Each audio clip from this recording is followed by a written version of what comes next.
जैसे हमारे पास ये समीकरण है Fe+H2O Fe3O4 प्लस H2। तो हमने क्या करना है इस अभिक्रिया में, पहले तो जितने भी तत्व हैं, आयरन है, हाइड्रोजन है, ऑक्सीजन है, इनमें अभिकारक में कितने परमाणु हैं वो लिखने हैं, फिर उत्पाद में कितने परमाणु हैं वो लिख देने हैं। यहाँ पर अभिकारक में देखो, आयरन एक है तो मैंने एक लिख दिया, हाइड्रोजन दो है तो हाइड्रोजन के आगे दो लिख दिया, ऑक्सीजन एक, ऑक्सीजन के आगे एक। वैसे ही उत्पाद में आयरन तीन, ऑक्सीजन चार, हाइड्रोजन दो, ये लिख दिए।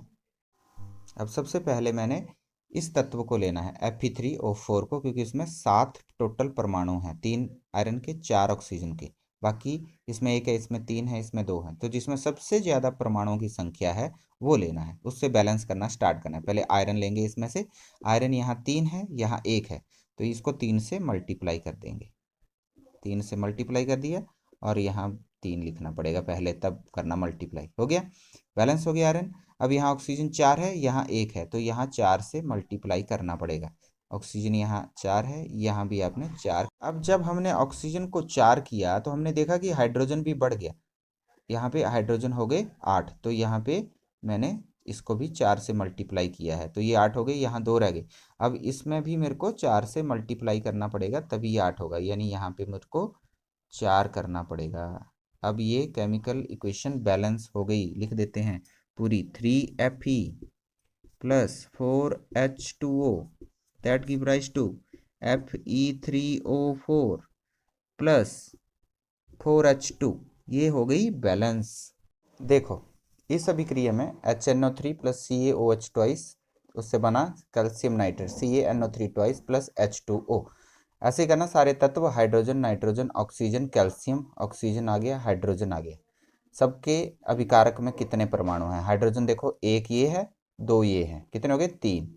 नाइट्रोजन एक है, ऑक्सीजन तीन ये हैं, दो ये हैं, पाँच। तीन और दो पाँच। कैल्शियम एक है। वैसे यहाँ पे भी इसको बैलेंस कर लिख लेना है पहले। कैल्शियम एक है, नाइट्रोजन दो है, ऑक्सीजन, नाइट्रोजन दो है, ऑक्सीजन कितने? तीन दूनी छः और एक।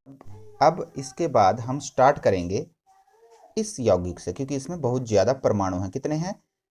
6 ऑक्सीजन के, 2 नाइट्रोजन के, 8 और एक 9। सबसे ज़्यादा परमाणु इसमें है 9, इसलिए यहाँ से स्टार्ट करेंगे। तो कैल्शियम इसमें सबसे पहले है।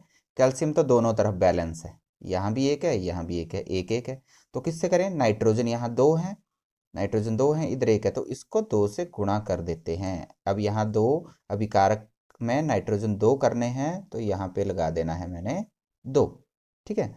अब यहाँ पर नाइट्रोजन ही नहीं हुआ दो, यहाँ हाइड्रोजन भी दो हो, तो यहाँ से करेंगे। अब हाइड्रोजन दो हो गए ये, और दो हो गए ये, कितने हो गए? चार। तो यहाँ तीन नहीं रहे, अब इधर हो गए चार। ठीक है।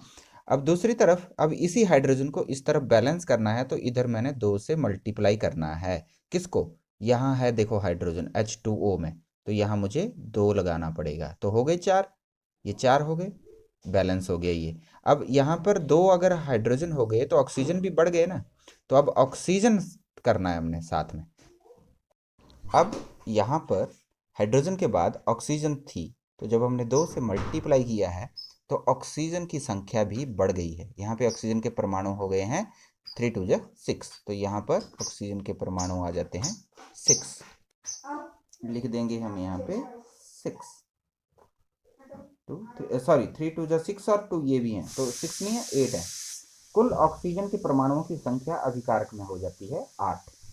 यहाँ पे देखते हैं 3 2 6 और 2 8, यहाँ भी ऑक्सीजन के परमाणुओं की संख्या हो जाती है 8। इसके बाद हम देखते हैं कि हमारे सभी तत्वों के परमाणु अभिकारक और उत्पाद में एक समान हो गए हैं।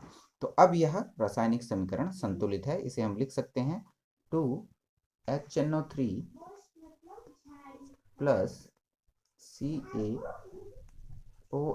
ट्वाइस, इससे बनता है CaNO3 ट्वाइस प्लस 2H2O।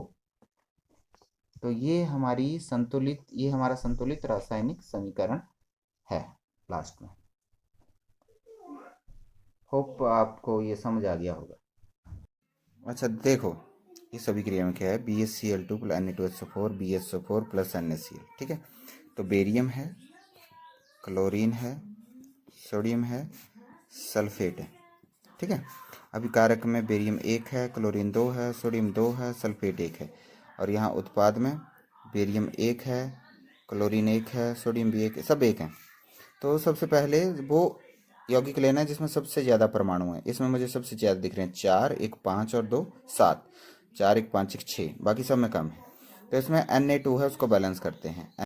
यहाँ 1 है तो यहाँ 2 से मल्टीप्लाई कर दो। तो 2 से मल्टीप्लाई कहाँ किया मैंने? यहाँ पर। अब यहाँ पे NaCl को 2 से मल्टीप्लाई किया है तो Na भी 2 हो गया, Cl भी 2 हो गया, तो यहाँ भी Cl 2 हो गया। अब अपने आप ही बैलेंस हो गया सारा। बस ये 2 ही लगना था यहाँ। हो गई केमिकल इक्वेशन बैलेंस। बस।